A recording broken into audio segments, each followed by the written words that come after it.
Hello guys, welcome to the Trading Parrot. We are pushing every minute 1 centimeter further into breaking down from these head and shoulders on the 4-hour time frame. That 94 area that was calling as potential support in the morning, thanks to the elevated bidding, we might be seeing a rug pull incoming. I want to give you an update on the order book, an update on my position, and why this level is the night and day between continuation or a deeper correction. Guys, if you like this type of content, make sure that you're subscribed to the channel, hit the notification bell to get notified every time I put out one of these videos. Can we get 1,000 likes today? That will be a huge punch in the face for the YouTube algorithm to show this content to new people. And I'm currently running this campaign on bluffing. As you can see, you can get bonuses for pretty much any deposit and trading volume. The link is in the description. It's a non-KYC exchange. You deposit and pretty much in 30 seconds, you can be trading with leverage without needing to do that KYC. So from Twitter, we have two perspectives that at the moment are calling my attention. Number one, again, we get people referring to the 48K in here, the bearish divergence that initiated and gave confirmation to the bear market into 2022. That is the reference that from different technicals we've been covering in the channel. 4 days ago, I published this video bear market where we discuss about that. To be fully fair, I'm still with a bias that is bullish, but it was a must as a technical channel to show you the technical evidence that we are currently standing on. And Tony is spotting pretty much the same pattern as well. You can see that that 70 level on the daily RSI, failing to climb above that was what initiated the bear market. And he's referring to that bearish divergence together with that 70 rejection is the current pattern that he's looking for. Whenever we cross the 70, we get into impulsive moves. Highlighted with green, we have the first one, second, third, and fourth. So it's very important that Bitcoin can cross above that 70 to slap in the face all the bears, possibly including myself. I am not bearish about Bitcoin, fully honest with you guys. I am taking a short because there's an opportunity as a swing trade.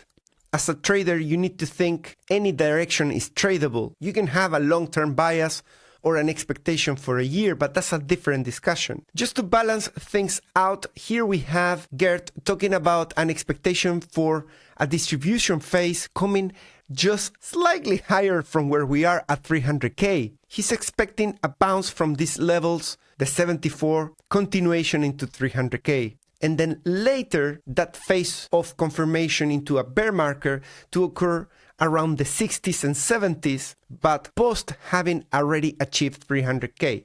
Well, I continue to see today again distributions or deposits into exchanges, inflows, mostly Coinbase Prime, Coinbase Advance, followed by Bitstamp and Gemini. Tomorrow there's the Fed press conference with the Fed interest rate decision.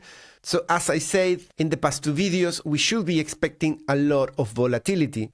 The last reading of the Fed Watch tool was showing 95.5, no change, and that has flipped back into 98.2. And I can see how this is affecting the current swings of the price, which have been, for most part of the day, bearish so far. We continue to look at the CME gaps that are located this week to make it easier for everybody above the price and below the price, and we are kind of halfway in the middle. One starts from around 95,700 on Binance and the one below is at 91,500. Each extreme can either punish the longs or the shorts that are in high leverage. And you can see that the aggregated open interest has put a double top now. It's forming a neckline around 27.6 billion. So I am monitoring what's going on with this, because if we lose this downward sloping trend line, we're going to be with the open interest in a very different position as the price is. The price is still defending the ascending channel here on the daily time frame. But if we see the open interest break down back inside the previous range, there is a high likelihood that the price could do the same. If you are sitting on your hands at the moment, even though I'm seeing some bearishness in the price action and there is the potential for a breakdown from a head and shoulders, remember that this sort of patterns, trading the breakdown, is really high risk. Imagine you take a short from this price and you say, well, we are below the neckline of the head and shoulders. Best idea ever is to take a short here. And I will show you that that is a terrible idea, because below the neckline, without a candle close confirmation, they can drag you all the way back up and fully invalidate on candle close the head and shoulders. So I am not calling to enter a short right here. I'm already in a short from 97,500 and 97 on Bybit. And if we break down, I'm gonna get really excited. But if we start invalidating these head and shoulders, I might have to take action as well. So let's go into the 4 hour and let's see what's the current situation. I started recording the video and the price was below the neckline, and that proves my point. A green candle holding that support shows that we are still not breaking down. So no action yet, just keep your eyes or set some alerts to keep you updated. To me, invalidation is if we go now beyond 95,300 and we start climbing up, then we're gonna destroy the bearish pattern. That is as well if we go into RSI for our 56 and we start climbing back up, represented by this orange line that has confluence with around 95,400, as I say before.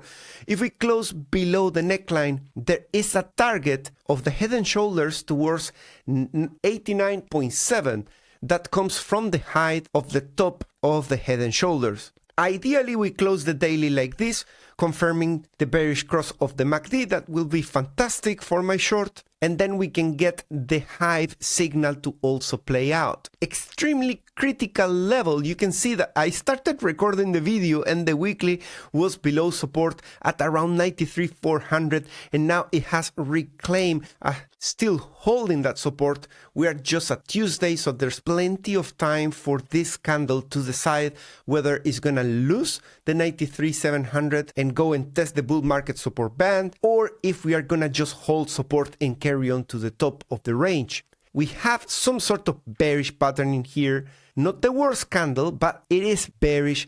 The previous close because of the wick to the upside. The best combination with that will be a red candle that goes into the bull market support band, offering a good likelihood that we could revisit the bottom of the range. Currently on the weekly located at 80.5K. It will be really disappointed as a short if we don't touch the pivots this month, but at the same time, if we don't do it, that is probably the time to get off my short, because on virgin months with an uptrend, that can very quickly escalate into a huge move up.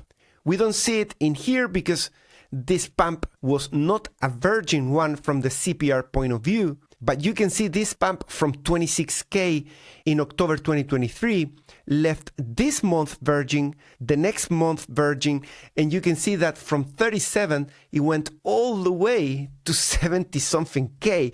So do not underestimate the effect that the virginity not lost in the month of May could have to the upside if it was to play out. The fear and greed index is at the moment at 59. And most of the liquidity pools are on the top end when I look at the 15-minute chart on Trading Different. And I am observing the order book at the moment. And you can see that this red candle pushed the price into support. Weekly support and 4-hour support happen to be the same level at the moment. And the bounce that we are having from support is with a ratio of 13. 0.13, which is the most that we have had in this area. That means that they are still doing everything that's possible to defend that level, contrarian to what they've been doing in all this range, which was dominated by the ask, the bears. In this flat area in here around 84, when we were struggling to cross the 85, we have quite elevated bidding activity that reached levels of 17. So just 4 points away from the 13 that we are currently seeing. Bears are gonna have to do now a full confirmation that they can break down from the head and shoulders to get to those lower levels. The delta of liquidations in the short proximity of the price is currently favoring liquidating shorts. And if we look at the order book on marketmonkeyterminal.com, which is free, you can see that there has been very quickly bidding for $800, and that's pushing the price beyond the 94,200. So could this be now the opportunity that takes the price into the fair value gaps at 95 and 97? Is my short now in risk, or are we just gonna form a higher right shoulder end at 95 and then still break down? And I think I'm gonna look into the indexes, because now we have gold pushing into what I call the potential top of 3.5K. We're getting close to 3.4K, and it doesn't seem to stop. Dollar still doesn't break out. I still think it's in a bottoming area, that we are getting close for a breakout in here. So maybe we can put a higher low and then get the breakout on dollar. Gold, I will expect at this level to get a rejection, because we already lost support and we are now beyond that level that should have held gold. You can see that the Nasdaq for the day is in the red, so that should be contributing to pushing down Bitcoin, and I think it has already done that partially, although we are still holding that support on the 4-hour and weekly. S&P seems to be pushing up to close a small gap that we left in here, and most of the S&P is looking in the red at the moment. So going back to Bitcoin, what we need to be doing is monitoring for Bitcoin seeing a rejection at 56. That is the case unless general markets start seeing also some relief to the upside, in which case we could complete, instead of the head and shoulder, we could complete in here a double bottom that could push the price back into 97, which is my break even at the moment. Am I closing the short? Not yet. As I say, I am expecting a lot of volatility, so there will be loads of fake outs, fake moves. I think at the moment the levels that we need to continue to watch is the breakdown with a candle close on the 4-hour of these head and shoulders that still remains a head and shoulders regardless to this move into 94.4. Even if we go up until 95.3, 95.4 on a candle close basis, right there, that's still the right shoulder. Unfortunately, we need to wait until we go up until around 96, slightly higher, to really say, oh, that is a broken pattern, head and shoulders, we should ignore it now. That's a little bit too late, too close to my break even. If I take any decision, remember, I will publish it on Patreon. You can join for BTC articles or also Elite if you want to join my private TA sessions once a week. The links are in the description. And if you want to trade $500 for free on Bybit, there is a link in the description as well. You click register to claim and you can trade any of these coins with free $500 and you get to keep the profits. Thanks so much for watching. I'll see you on the next one. Take care. Bye-bye.